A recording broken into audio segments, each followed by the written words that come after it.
रोजगार क्लासेज में आप सभी का स्वागत है। आज हम मॉडर्न इंडिया से इम्पॉर्टेंट फैक्ट्स कवर करेंगे जो कि बिहार के प्रीवियस ईयर्स यानी विगत वर्षों में पूछे गए क्वेश्चन का कलेक्शन रहेगा और इसके माध्यम से हम बहुत सारे रिलेटेड क्वेश्चन सॉल्व करेंगे जो कि आपके आने वाले अगेन बीपीएससी का एग्ज़ाम जो निर्धारित है या फिर पेट का एग्ज़ाम हो जो यूपी में होने वाला है या फिर किसी भी स्टेट का पीएससी हो, चाहे वो बिहार का हो, यूपी का हो या फिर झारखंड का, सभी के लिए बहुत उपयोगी हो जाता है। और जैसा कि आप सभी जानते हैं कि मॉडर्न इंडिया से बहुत क्वेश्चन पूछे जाते हैं, तो आप इसको बहुत अच्छे से पढ़ेंगे क्योंकि हमने प्रीवियस ईयर्स के क्वेश्चन के साथ साथ बहुत से इसमें फैक्ट्स जोड़े हैं जो कि आपके एग्ज़ाम के लिए बहुत उपयोगी हो जाते हैं। तो आइए हम क्लास शुरू करते हैं। जैसा कि हमने प्रीवियस वीडियो में आपसे डिस्कशन किया था और बोला था कि हम जो गोल मेज सम्मेलन हुआ था, राउंड टेबल कॉन्फ्रेंस हुआ था, उसके बारे में थोड़ा सा डिटेल में चर्चा करेंगे। तो आइए शुरू करते हैं क्लास। प्रथम गोल मेज सम्मेलन जो हुआ था वो 12 नवंबर 1930 से लेकर 2 जनवरी 1931 तक चला था। और ये कहाँ पे हुआ था, ये भी क्वेश्चन बनता है। तो ये हुआ था लंदन में। और इसमें पूछा जाता है कि कौन कौन भाग लिया था। तो इसमें कांग्रेस ने भाग नहीं लिया था, पूरी तरीके से कांग्रेस ने इसको बाइकआउट किया था। इसमें डॉक्टर अंबेडकर जी ने भाग लिया था क्योंकि वो इंडियन नेशनल कांग्रेस से उस समय संबंधित नहीं थे। द्वितीय गोल में सम्मेलन चला था सितंबर से लेकर दिसंबर 1931 तक और इसमें गांधी जी ने भाग लिया था। ये इकलौता गोल में सम्मेलन था जिसमें कांग्रेस ने भाग लिया और कांग्रेस के तरफ से जो भाग लेने वाले थे वो थे गांधी जी। और इसमें एक समझौता साइन हुआ गांधी जी और इरविन के बीच में, जिसे गांधी इरविन समझौता का नाम दिया गया। इसमें क्या हुआ कि सविनय अवज्ञा आंदोलन को स्थगित करने का निर्णय लिया गया और अंबेडकर जी ने इसमें भी भाग लिया था। अगला है तृतीय गोलमेज सम्मेलन। तृतीय गोलमेज सम्मेलन जो है वो 17 नवंबर से लेकर 24 दिसंबर 1932 तक चला था। कांग्रेस ने इसमें भी भाग नहीं लिया और डॉक्टर अंबेडकर जी ने भाग लिया था। तो आपने एक चीज़ देखा इसमें पूरे डिस्कशन में कि द्वितीय गोलमेज सम्मेलन ही एक ऐसा सम्मेलन था जिसमें कांग्रेस ने भाग लिया था और कांग्रेस की तरफ से गांधी जी ने भाग लिया था। पहला गोलमेज सम्मेलन और दूसरा और तीसरा, ये तीनों ऐसे गोलमेज सम्मेलन थे जिसमें डॉक्टर अंबेडकर जी ने भाग लिया था। आइए अगले फैक्ट्स पे चलते हैं।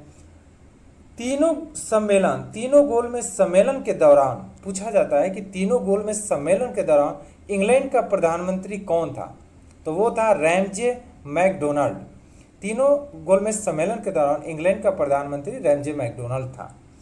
अब देखिए क्या है कि ये पूरे डेट के साथ यानी दिनांक के साथ पूछा जाता है क्वेश्चन, तो आपको एग्जैक्ट फिगर याद रखनी है। जैसे 4 मार्च 1931 है तो आपको 4 मार्च 1931 याद रहना चाहिए, सिर्फ 1931 नहीं, क्योंकि इसी पे बेस्ड क्वेश्चन पूछा जाता है।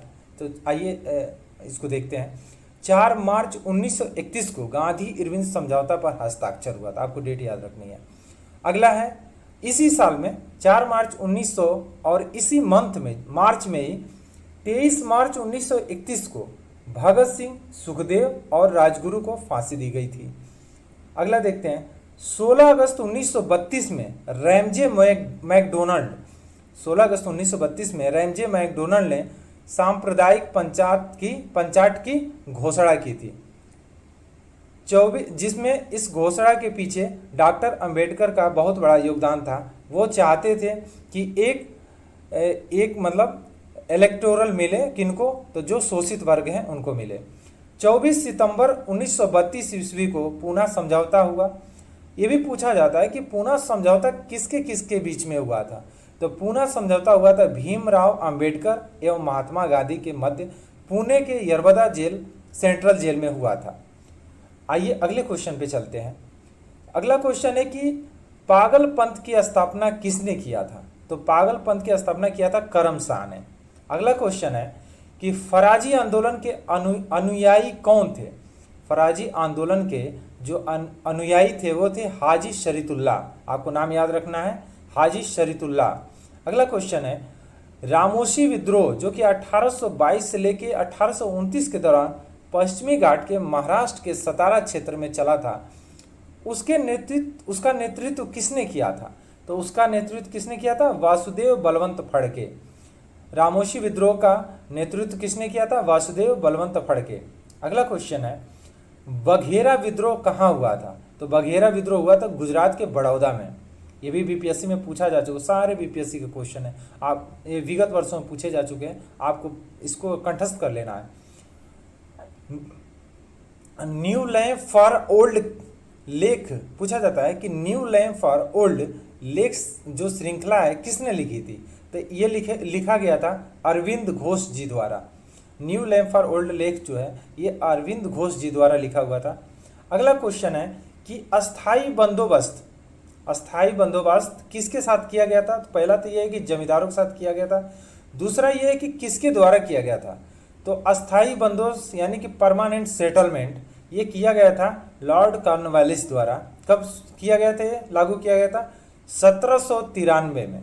1793 में अस्थाई बंदोबस्त लागू किया गया था। और इस योजना के जो मास्टरमाइंड थे यानी जो बनाने वाले थे, जो जिनके दिमाग की उपज थी, उनका नाम था जॉन सोर। उनका क्या नाम था? उनका नाम था जॉन सोर। उनका नाम था जॉन सोर। ठीक है, आगे चलते हैं। इसे बंगाल, बिहार, उड़ीसा कहाँ का लागू किया गया था? इसे बंगाल, बिहार, उड़ीसा, बनारस एवं मद्रास के उत्तरी जिलों में लागू की गई थी। इसको देखो क्या कहा जाता है, इसको एक नाम से जाना जाता है, इसको बोलते हैं सूर्यास्त कानून। जो परमानेंट सेटलमेंट था उसको सूर्यास्त कानून भी कहा जाता था, क्योंकि इसमें जो दिन निर्धारित होता था उसके सूर्यास्त से पहले, जैसे अगर जो मान लीजिए दिन निर्धारित है कि 5 फरवरी 1922 को आपको चुका देना है, तो आपको 5 फरवरी 1922 यानी 5 फरवरी के सूर्यास्त से पहले आपको कर चुका देना है किसी भी कीमत पे, नहीं तो जमींदारी छीन ली जाती थी। अगला क्वेश्चन है, कांग्रेस ने स्वराज प्रस्ताव कब पारित किया था? तो कांग्रेस ने स्वराज प्रस्ताव जो है पारित किया था 1905 में। ये भी पूछा जाता है कि उसका उद्देश्य क्या था? तो उसका जो स्वराज प्रस्ताव था उसका मुख्य उद्देश्य था स्वशासन सुनिश्चित करना। अगला क्वेश्चन है, मद्रास महाजन सभा की स्थापना हुई थी, कब हुई थी? तो 1884 में। तो इसमें जो 3 नाम है इंपॉर्टेंट, जो संस्थापक थे इसके, उनका नाम पूछा जाता है कि मद्रास महाजन सभा के संस्थापक कौन थे? तो उनका नाम है आनंद चार्लू, जी सुब्रमण्यम अय्यर, एम वीरा राघवाचार्य। आनंद चार्लू, जी सुब्रमण्यम अय्यर, एम वीर राघवाचार्य, ये 3 नाम आपको याद रखने हैं। अगला क्वेश्चन है, भारत सरकार अधिनियम 1919 की आधार क्या थी? तो भारत सरकार अधिनियम 1919 की जो आधार थी वो मॉन्टेग्यू चेम्सफोर्ड की रिपोर्ट थी, जिसके बेसिस पे भारत सरकार अधिनियम 1919 लाई गई थी। अगला क्वेश्चन देखते हैं, शेरे पंजाब के नाम से किसे जाना जाता है? आपके एग्जाम में सीधे क्वेश्चन ऐसे पूछा जाता है, शेरे पंजाब के नाम से किसे जाना जाता है? तो उसका आंसर क्या है? लाला लाजपत राय जी को शेरे पंजाब के नाम से जाना जाता है। अगले क्वेश्चन पे चलते हैं, किसका कथन है कि स्वराज मेरा जन्मसिद्ध अधिकार है और उसे मैं लेकर रहूँगा? ये क्वेश्चन बहुत इंपॉर्टेंट है और आपको याद रखनी है। ये कहा था बाल गंगाधर तिलक जी ने बोला था, स्वराज मेरा जन्मसिद्ध अधिकार है और मैं उसे लेकर रहूँगा। अगले स्लाइड में चलते हैं, नेशनल काउंसिल ऑफ एजुकेशन की स्थापना कब हुई थी?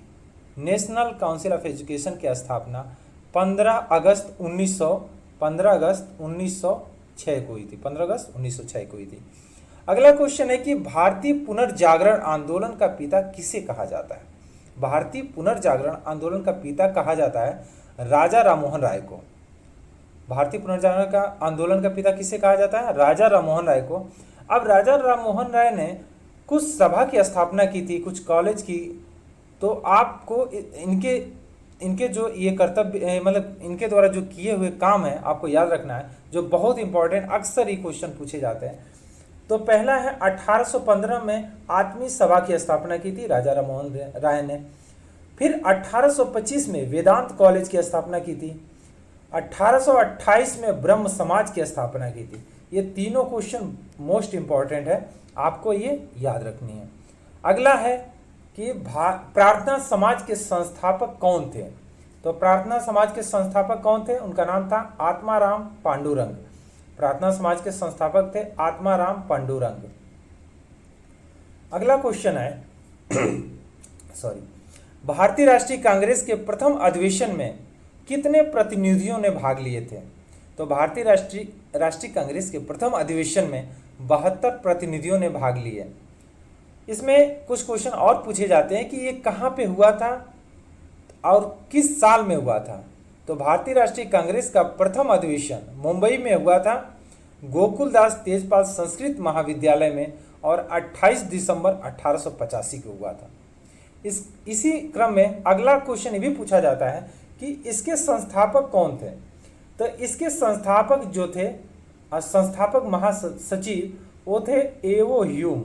आपको नाम याद रखना है, एओ ह्यूम जो थे इसके संस्थापक महासचिव थे, और इसके अध्यक्ष थे व्योमेश चंद्र बनर्जी। व्योमेश चंद्र बनर्जी जी इसके वो थे, अध्यक्ष थे। अगला क्वेश्चन है कि स्वतंत्र भारत के पहले भारतीय गवर्नर जनरल थे, कौन थे? तो राजगोपालचारी जो थे वह स्वतंत्र भारत के पहले भारतीय गवर्नर जनरल थे। अगला क्वेश्चन है कि 1904 में महाराष्ट्र में अभिनव भारत नामक संस्था किसने स्थापित की थी? 1904 में महाराष्ट्र में अभिनव भारत नामक संस्था वीडी सावरकर जी ने स्थापित किया था। वीडी सावरकर जी ने अभिनव भारत नामक संस्था स्थापित किया था। अगला क्वेश्चन है, भारतीय राष्ट्रीय कांग्रेस की 27वां अधिवेशन कहाँ हुआ था? भारतीय राष्ट्रीय कांग्रेस का 27वां अधिवेशन बांकीपुर में हुआ था। बांकीपुर ये आपका है, यहाँ पे हुआ था।